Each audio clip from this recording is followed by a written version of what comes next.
लग्नानंतर होईलच प्रेम मालिकेच्या आजच्या भागामध्ये आपण पाहत आहोत.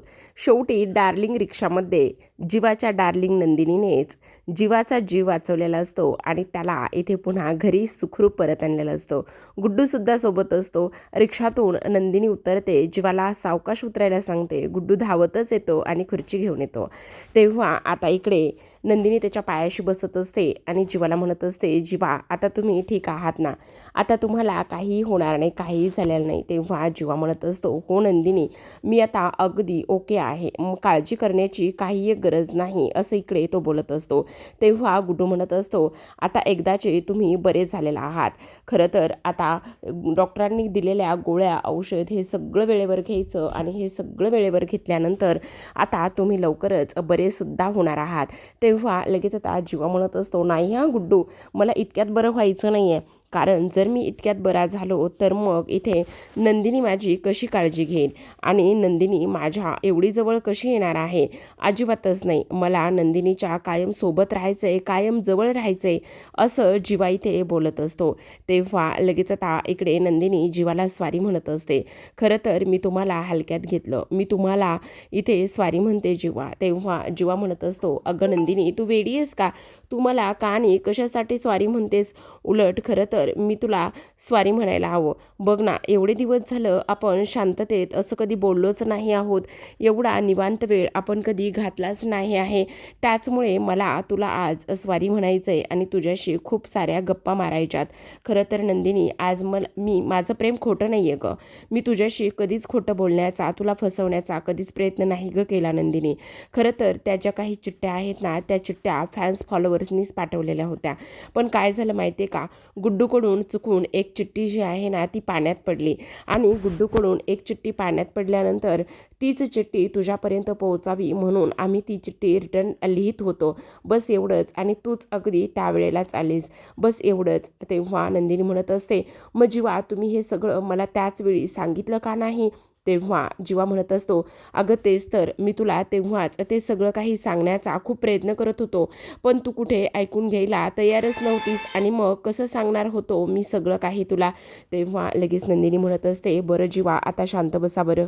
तर तुला मी इथे राहणं, इथे आवडणं, तुझ्यासाठी हे सगळं काही करणं जर आवडत नसेल ना, तर तू तसं सांग, मी इथून निघून जाईल. अगं कायमचं निघून जाईल, मी कुठेच राहणार नाही, मी कुठेच जाणार नाही, पण इथून मात्र मी कायमचा निघून जाईल, असा जीवा इथे म्हणत असतो.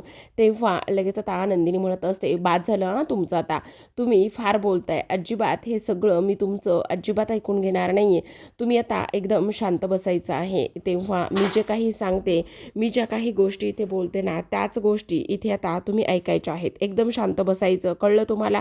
तेव्हा लगेच आता इकडे ती त्याला म्हणत असते, आत्ताच्या आत्ता तुम्ही इथे आतमध्ये माझ्याबरोबर यायचं आहे. तेव्हा इथे आता जीवा म्हणत असतो, आतमध्ये आणि तुझ्याबरोबर?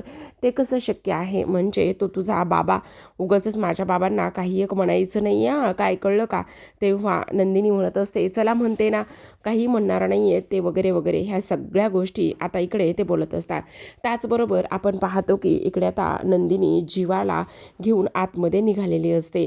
गुड्डूला तर फारच आनंद झालेला असतो आणि गुड्डू परमेश्वराचे आभारसुद्धा मानत असतो की ह्या दोघांना आता इथून पुढे कधीच वेगळं वगैरे कधीच करू नकोस म्हणून. तर आता हे दोघेही जण आतमध्ये गेलेले असतात. आता दोघेही जण आतमध्ये गेल्यानंतर इकडे लगेचच जीवाचा तोल जातो आणि नंदिनी मात्र त्याला थांबवण्याचा पूर्ण प्रयत्नसुद्धा इकडे आता ते करत असते. इकडे दुसऱ्या बाजूला आपण पाहतो की जी काही रम्या आहे ती इथे समोर आलेली असते आणि रम्या समोर आल्यानंतर कालचाच विषय त्यांनी इथे लांबवलेला आहे बरं का. म्हणजे वसू ज्या पद्धतीने बोललेली आहे ना, की इकडे तू काय कर विक्रम, वाईट वाटून घेऊ नकोस, पण ह्या सगळ्या गोष्टीचा तू एकदा विचार कर, म्हणजे माझ्या रम्याचं लग्न इथे तू पार्थबरोबर लावून दे. तेव्हा रम्या पुढे येते आणि म्हणत असते, मामी प्लीज, खरंच तू एकदा माझा विचार कर, मी पार्थला फार आनंदात ठेवेल गं, मी त्याच्या सुखाचा, त्याचबरोबर त्याला हर्ट होणार नाही, त्याला काही त्रास होणार नाही, ह्या सगळ्या गोष्टींचा मी सगळा काही विचार करेल. मला माहिती आहे पार्थला काय हवं आहे काय नको आहे, ह्या सगळ्या गोष्टींचा मी इथे विचार करेल, असं आता इकडे रम्या बोलत असते. आणि ह्या सगळ्या गोष्टी बोलत असताना ती रडतसुद्धा असते. ती म्हणत असते, मामी तुला माहिती ना माझं पार्थवर किती प्रेम आहे आणि तेच प्रेम मला इथे पुन्हा पार्थवर करायचं आहे. त्याला आनंदात पाहायचं आहे, त्याच्या सुखासाठी सगळं काही करायचं आहे. मी त्याला कधी उलट शब्द किंवा त्याच्यावर उलट प्रश्न किंवा त्याच्यावर आवाज चढवूनसुद्धा मी कधीच बोलणार नाही ग मामी. प्लीज एकदा माझं ऐकून घे. माझं आणि पारचं एकदा लग्न लावून दे ना मामा. आईनं जे काही केलेलं आहे त्या सगळ्या गोष्टींची शिक्षा तुम्ही मला देऊ नका. आईनं त्यावेळी लग्नात जे केलं ते मला अजिबात माहिती नव्हतं. ते सगळं आईचं डोकं होतं. त्याची शिक्षा तुम्ही आम्हाला देऊन झालेली आहे. पण आता पुन्हा एकदा नशीब मला पारचं बनवायला इथे घेऊन आलेलं आहे. तर प्लीज तुम्ही एक संधी द्या ना. तसंही काव्याचा आणि पारचा डिवोर्स होणारच आहे ना. मग ही काव्या इथे राहते तरीसुद्धा मग ही काव्याला इथून घराबाहेर काढा ना. तेव्हा रम्या काव्यासमोर जाते, हात जोडते आणि म्हणत असते, हे बघ काव्या, प्लीज नाही म्हणू नकोस. माझं नशीब पुन्हा एकदा मला पारची बनवण्यासाठी घेऊन आलेला आहे. मी तुझ्यासमोर हात जोडते आणि तुझ्यासमोर हात जोडून तुला मी एक गोष्ट सांगते की हे बघ, काही जरी झालं ना तरीसुद्धा पार्थ हा माझा आहे आणि त्याला तू माझ्या पदरात टाक. नाही म्हणू नकोस ग काव्या, नाही म्हणू नकोस प्लीज. माझं पार्थवर फार प्रेम आहे. पार्थ फक्त माझा आहे आणि मी पार्थशिवाय अजिबात राहू शकत नाही, असं सुद्धा आता इकडे ती बोलत असते. आता काव्याला तर काय बोलावं आणि काय नाही ह्या गोष्टी अजिबात समजत नाहीत. तेव्हा ती फक्त आणि फक्त रम्याचं ते सगळं बोलणं जे आहे ना ते ऐकूनच घेत असते. इकडे सर्वांना फारच मोठा धक्का बसलेला असतो की वसूने काढलेला तो शब्द आणि त्या गोष्टीमुळे इथे किती आणि कशा पद्धतीने रामायण महाभारत घडत आहे. तेव्हा पुन्हा एकदा रम्या विक्रमकडे येते आणि म्हणत असते, मामी प्लीज मला एकदा माफ करा ना. मला एकदा त्या सगळ्या गोष्टीची संधी द्या ना. पार्थवर भरभरून प्रेम करायचं आहे मला. पार्थ फक्त माझा आहे आणि तो मलाच हवा आहे, असं इकडे ती बोलत असते. आणि प्लीज तुम्ही नाही म्हणू नका ना. मला पार्थसोबत राहायचं आहे, पार्थवर भरभरून प्रेम करायचं आहे. मी त्याला कधीच एकटं पडू देणार नाही. मी त्याच्यावर आवाज चढवणार नाही किंवा मी त्याला धोका दगा ह्या सगळ्या गोष्टी अजिबात देणार नाही, हे मी तुम्हाला सांगते. मामी प्लीज तुम्ही नाही म्हणू नका. एक संधी तुम्ही ह्या सगळ्या गोष्टींची मला द्या ना, असं रम्या म्हणत असते. तेव्हा मानिनी म्हणत असते, अगं बास रम्या किती बोलतेस. तेव्हा इकडे पुन्हा ती म्हणत असते, प्लीज मला बोलू दे ना आज. काही जरी झालं ना तरीसुद्धा एक गोष्ट सांगू का, की इथे पार्थवर मला भरभरून प्रेम करायचे. मी त्याला कधीच धोका देणार नाही, मी त्याला कधीच दगा देणार नाही. मी कायम त्याच्यासोबत एकनिष्ठच राहीन, असं रम्या म्हणत असते. आणि तेव्हा मानिनी म्हणते, काय चाललंय रम्या हे तुझं सगळं. हो ग मामी, तू माझं ऐकून तरी घे ना. हे बघ, मी पार्थपासून कधीच कोणताच शब्द, कोणतीच गोष्ट आणि कोणतंच काहीच लपवणार नाही. कारण मी पार्थसोबत नेहमी एकनिष्ठ राहीन, त्याला धोका देणार नाही, त्याच्यापासून कुठलीही लपवालपी करणार नाही, असं रम्या म्हणत असते. आणि रम्या असं म्हटल्याबरोबर काव्या आणि त्याचबरोबर इकडे पार्थलासुद्धा ती 16 डिसेंबरची रात्र आणि तो 16 डिसेंबरचा दिवस आठवतो. त्या स्मार्ट बोर्डवरील ते दोघांचे सुद्धा फोटो इथे त्या दोघांनासुद्धा आठवतात. आणि तेव्हा मात्र इकडे आता जे काही विक्रम आहे ते म्हणत असतात, रम्या काय चाललंय तुझं, इनफ किती काय बोलतेस तू. तेवढ्यातच आता पार्थ म्हणत असतो, बाबा एक मिनिट बोलू द्या तिला. ती जे काही बोलते ते अगदीच खरं तर बोलत आहे ना. बा तुम्ही तिला का ओरडताय. तुमच्या एक गोष्ट लक्षात येते का, ती नेहमीच कामात आणि प्रेमात ती एकनिष्ठ आहे आणि तुम्ही तिला अजिबात ओरडू नका, असं पार्थच्या तोंडून ऐकल्यानंतर सर्वांनाच फार मोठा धक्का बसतो. हे सगळं काही बोलल्यानंतर वसूला तर फारच आनंद झालेला असतो. कारण पहिल्या वेळेस पार्थने इथे काहीतरी रम्याच्या बाजूने बोललेला आहे आणि त्यामुळे ह्या तर दोघी हवेतच उडत असतात. तेव्हा पार्थ म्हणत असतो, खरं तर रम्या जे बोलते ते अगदीच ती करून दाखवते. हे सगळं रम्या आणि माझ्याबरोबर झालं असतं किंवा रम्या आणि मी एकत्र असतो तर कमीत कमी मला गिल्ट तर आला नसता ह्या सगळ्या गोष्टींचा.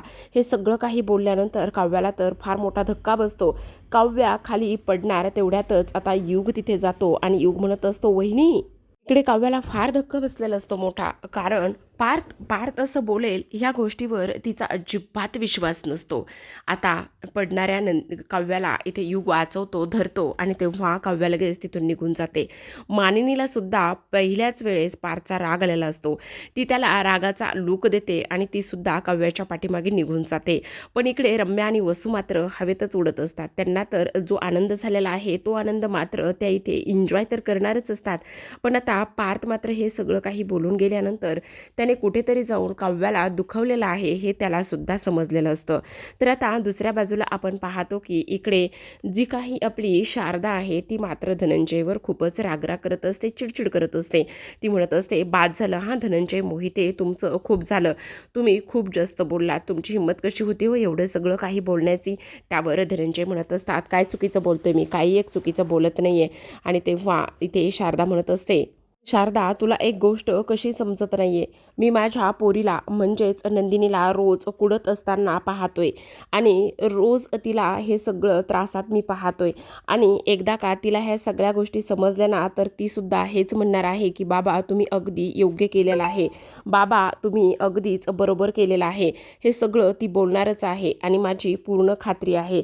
असं सुद्धा इकडे आता तो बोलत असतो. ह्या सगळ्या काही गोष्टी ते बोलल्यानंतर आता मात्र इकडे शारदा ऐकूनच घेत असते. कारण इकडे शारदाला पूर्ण खात्री असते की माझी नंदिनी जी आहे ना ती जीवाला नक्कीच वाचवेल. हे सगळं काही बोलल्यानंतर आपण पाहतो की इकडे आता लगेचच दरवाजा वाजलेला असतो आणि दरवाजा उघडल्यानंतर समोर जीवा आणि नंदिनी येत असतात. नंदिनीने जीवाला सोबत घेऊन आणलेलं असतं आणि नंदिनीने जीवाला सोबत घेऊन आणल्यानंतर इकडे हे सगळं दृश्य पाहिल्यानंतर आता लगेचच त्यांना खूपच मोठा धक्कासुद्धा बसलेला असतो. कारण इकडे आता ते म्हटलेलं असतात की नंदिनीला सुद्धा हे सगळं खूप छान वाटणार आहे आणि नंदिनीसुद्धा हे सगळं समजूनच घेणार आहे. तेव्हा मात्र नंदिनी म्हणत असते, अजिबात नाही हां बाबा, तुम्ही हे सगळं असं कसं काय म्हणू शकता आणि तुमची हिंमत कशी झाली ह्या सगळ्या गोष्टी अशा पद्धतीने करण्याची. तेव्हा लगेच आता आपण इकडे पाहतो की सगळ्यात महत्त्वाचं म्हणजे इकडे जीवाला तिने सोफ्यावरती बसवलेलं असतं आणि जीवाला सोफ्यावरती बसवून इकडे तिने धनंजयकडे मोर्चा वळवलेला असतो. कारण धनंजय ह्या पद्धतीने वागतील आणि असं करतील ही गोष्ट मात्र अजिबात तिला मान्यच नव्हती. तेव्हा धनंजय म्हणत असतात, नंदिनी हे सगळं काय आहे, हा मुलगा इथे काय करतोय. तेव्हा नंदिनी म्हणत असते, तेच तर मी तुम्हाला विचारते, तुमची हिंमत कशी झाली बाबा तुम्हाला हे सगळं करण्याची. तुम्ही आईला घरामध्ये डांबून ठेवलं, तिला त्यांची मदत करू दिली नाही, तुम्हाला जरा तरी पाजर कसा काय फुटला नाही आहे. तेव्हा आता इकडे धनंजय म्हणत असतात, ह्या मुलामुळे तुला किती त्रास झाला आहे, ह्या मुलामुळे तुझा किती अपमान झाला आहे, अगं ह्या मुलामुळे तुला काय काय सहन करावं लागलेलं आहे ही गोष्ट समजत नाही आहे का. तेव्हा मात्र नंदिनी म्हणत असते, हो, आणि त्याच मुलामुळे आज तुमची नंदिनी तुमच्यासमोर जिवंत आहे ही गोष्ट तुम्हाला समजत नाही आहे का बाबा. तुम्ही असं कसं वागू शकता तेच मला काही कळत नाही. अहो तुम्ही कोणाबरोबर माझं लग्न लावायला निघाला होतात, कोणाबरोबर सांगा ना. त्या त्या गावाकडच्या मुलाबरोबर. अहो जीवा ऐनवेळी आली, जीवा ऐनवेळी आल्यानंतर माझ्या डोक्यावर त्यांनी हात ठेवला आणि हात ठेवल्यानंतर त्यांनी माझ्यासोबत लग्न करण्यासाठी होकार दिला. तेव्हा धनंजय म्हणत असतात, अगं पण त्या 16 डिसेंबरचं काय, त्याने तुला फसवलंय, त्याने तुझ्यापासून ह्या सगळ्या गोष्टी लपून ठेवल्यात. तेव्हा नंदिनी म्हणत असते, हो केले ना, त्यांनी मला फसवले, त्यांनी माझ्यापासून ह्या सगळ्या गोष्टी लपून ठेवल्यात. पण त्यानंतर जेव्हा त्यांना माहिती झालंय तेव्हा त्या सगळ्या गोष्टीचा त्यांना पश्चातापसुद्धा होतोय. ही गोष्ट तुम्हाला दिसत नाही आहे का बाबा. हे बघा असं करू नका. आणि काय हो, तुम्हाला असं वाटतंय का की माझे अंदाज चुकतायत, मी अशी आहे, मी तशी आहे, मी हे करू शकत नाही, मी ते करू शकत नाही. तर मग मला सांगा, तुम्ही माझ्यासाठी कोणत्या मुलाला निवडलं होतं, त्या दीपकला.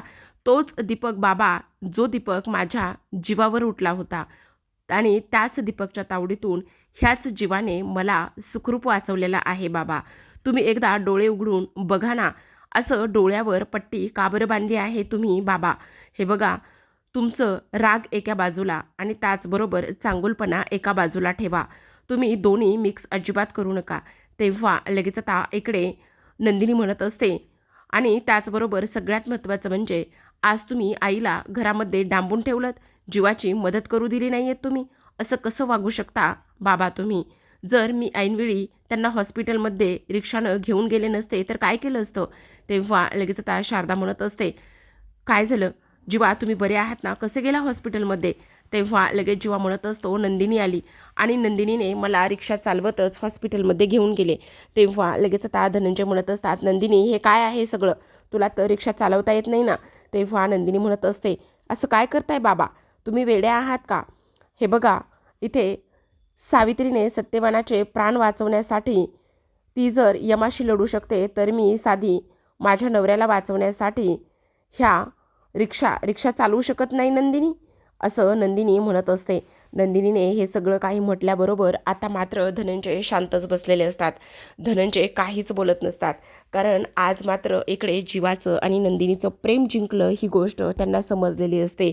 आता धनंजय तिथून रागानेच निघून जात असतात. तर आता नंदिनी म्हणत असते जीवा तुम्ही बसा, आराम करा, ह्या सगळ्या गोष्टींचा एवढा विचार तुम्ही करू नका. मी तुमच्यासाठी गरमागरम काहीतरी खाण्यासाठी घेऊन येते. तेवढ्यातच आता शारदाला म्हणत असते आई तू पण बस जीवासोबतच, मी आलेच, काहीतरी बनवून आणते किंवा काही असेल ते घेऊन येते. तेव्हा शारदा जीवाच्या जवळ जाते, त्याला आधार देते. जीवा तिचा हात हातामध्ये घेतो आणि त्यावर किस करत असतो. आता शारदा अगदीच मुलासारखीच त्याच्यावर माया करत असते आणि त्याला सगळ्या गोष्टी समजावून सांगण्याचं कामसुद्धा करत असते. तर आता दुसऱ्या बाजूला आपण वळूयात. दुसऱ्या बाजूला आपली मांजर मात्र फारच चिडचिड करत असते. तिला फारच त्रास होत असतो ह्या सगळ्या काही गोष्टींचा. आता खोलीमध्ये येते आणि खोलीमध्ये आल्यानंतर लगेचच आता ती कपाटातले कपडे घेते. कपाटातले कपडे घेतल्यानंतर ती बॅग भरायला घेत असते, कारण बॅग भरून तिला अजिबात इथे राहायचं नसतं, थांबायचं नसतं आणि म्हणूनच इकडे ती लगेचच सगळे काही कपडे बॅगेत टाकत असते.